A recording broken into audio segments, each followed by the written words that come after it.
और इसके स्थान पर परमेश्वर की एक वाणी और है, एज इट इज ज्यों की त्यों।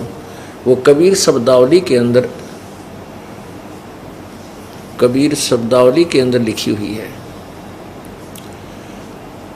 उसमें एक और दोहा है, एक और कली है उसमें, भाई उठ सवेरे ओका भर लिया के जाग्या नर भाग रे। उठ सवेरे ओका भर लिया के जाग्या नर भाग रे। राम भजा ना सुमरण की ना फूटे तेरे बाग रे, फूटे तेरे बाग रे। मान लीजिए ये दो तरह का जागना बताया है। एक तो सुबह उठते ही प्रभु को याद करे तो उस जागरण का लाभ होया। एक नो के उठते हुक्का ठोक लिया और गुरुर गुरुर फिर खूब फिर धूमा पूरे परिवार ने कमरे में ठोक दिया।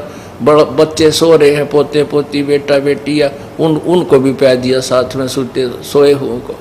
तो फिर के जाग्या नर भाग रे, ऐसा था पड़ा रहता पाछे उठ ले और बड़काते। तो जाग गए तो भगवान ने याद करे। दूसरा जागना ये है कि हम इस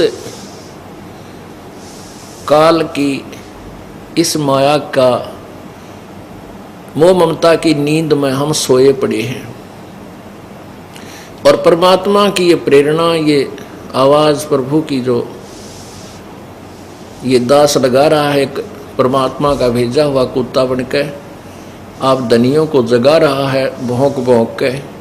तो कहते हैं वो जाग गए वो, और जाग के फिर भक्ति पर लग जावे। तो जगना ये है कि तू जिस व्यवस्था को, इस संसार को, संपत्ति को, परिवार को अपना मान रहा है, ये तेरा को नहीं, ये तेरा नहीं है, ये जागना है। ये भगवान के बच्चे हैं, वो तेरे संयोग संस्कारवश तेरे पास आए हुए हैं। अपना अपना संस्कार पूरा होते हुए वो चले जाएंगे, तेरे डांटे नहीं डटेंगे। जिसका भी जब संयोग पूरा हो जाएगा वो वहीं शरीर छोड़ जाएगा, किसी के रोक के नहीं रख सकते।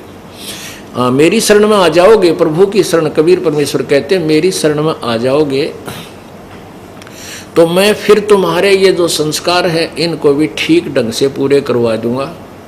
और मान लीजिए किसी बालक की मृत्यु होनी है और उसने नाम ले लिया और वो सही नियम पर रुक रहा है तो उस बच्चे को भी जीवन दे दूंगा। मेरी तो सारी आत्मा मेरी है, तो उसका भी कल्याण करूंगा और तुम्हारे चोट भी ना लगेगी, बेटा मर गया, उनका तुम्हारा लेन देन भी ठीक करवा दूंगा। पर तुम गफलत कर जाते हो परमात्मा के चरणों में। मान लीजिए आपका ऐसा शुभ संस्कार है कि अभी कोई चोट लागनी नहीं और आप इस शरण में आ गए, आपको और लाभ गणा मिलेगा, क्योंकि पहला संस्कार तो अच्छा है ही यार, साथ में ये मालिक का और एक्स्ट्रा ऐड मिल गई तो और गुणे सुखी हो जाओगे। फिर क्या होगा, फिर आप गफलत अवश्य करोगे।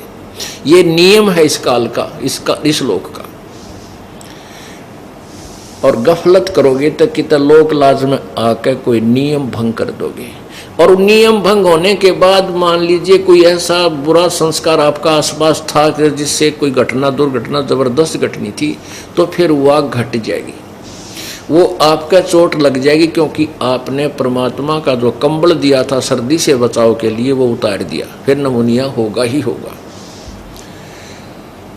तो परमेश्वर क्या कहते हैं कि ऐसा जो आपको दुख निवारण नहीं करूंगा जिससे तेरा मोक्ष मार्ग में बाधा बढ़े। इसलिए परमात्मा हमें क्या याद दिलाते हैं कि तुम एक डिमांड और कर लियो।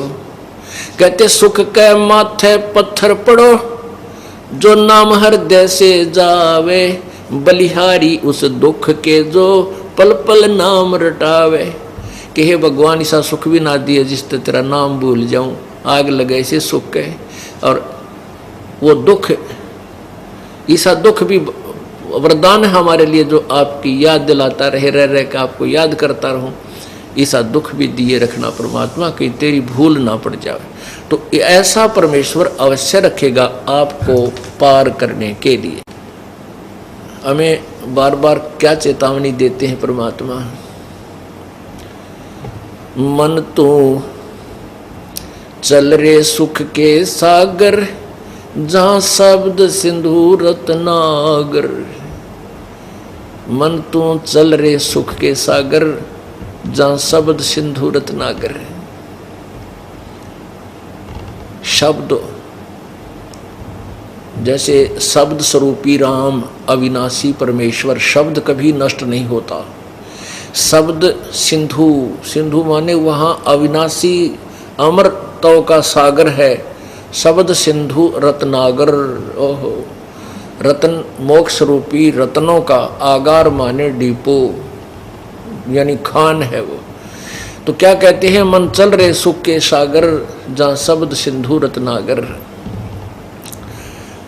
अब सुख सागर किसे कहते हैं कि जहाँ दुख ना हो। जैसे सागर में, समुद्र में जहाँ तक देखा जल ही जल होता है, उसमें अन्य वस्तु नहीं होती है। तो इसी प्रकार सुख सागर का अर्थ है कि सतलोक वो स्थान है जहाँ दुख नहीं है।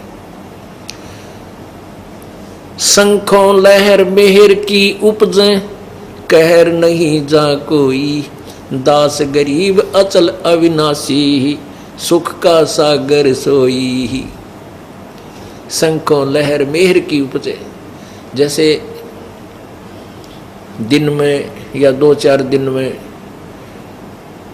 एक कुछ अक्षण ऐसे आते हैं, आत्मा इतनी आत्मविभोर हो जाता है ये प्राणी, और अंदर से एक इतनी अच्छी हिलोर सी उठती है कि दुश्मन भी दुश्मन नजर नहीं आता है, सब अपने से नजर आते हैं। उसके प्रति भी प्यार भर आता है, लेकिन वो होता है थोड़ी सी देर का। वो जो सुख है वो बिल्कुल न्यारा है। ना वो कितनी संतान उत्पत्ति, तो वो संतान प्राप्ति से हो सकता, ना चाहे करोड़ रुपये धन मिल जाए उससे भी वो सुख वैसा नहीं हो सकता। वो शंखों लहर मेहर की उपजे, उस सतलोक के अंदर ऐसी ऐसे सुख, ऐसा ऐसा जो प्रेरणाएं हैं, हिलोर शंखों लहर मेहर की उपजे और कहर नहीं जा कोई। यहाँ तो वो कुछ ही अक्षरों की होती है मेहर की लहर, यानी सब पर दया आती है, और उसके बाद फिर वो जो के तो कहर की लहर, न्यों कर दूंगा न्यों कर दूंगा। वो लड़का आज फेल हो गया, देख उसने 1 साल खो दिया, भैंस नहीं हुई, काटड़ा मर गया, यानी इस तरह के फिर वो कहर की लहर शुरू हो जाती है। यहाँ तो मच्छर से लड़े मिनट मिनट में इस पाप कर्मों के प्राणी के। तो परमात्मा ही दया करेंगे, ये तत्व ज्ञान और अपनी सतभक्ति रूपी मच्छरदानी आपको देंगे, जिससे आपको आपके कष्ट जो है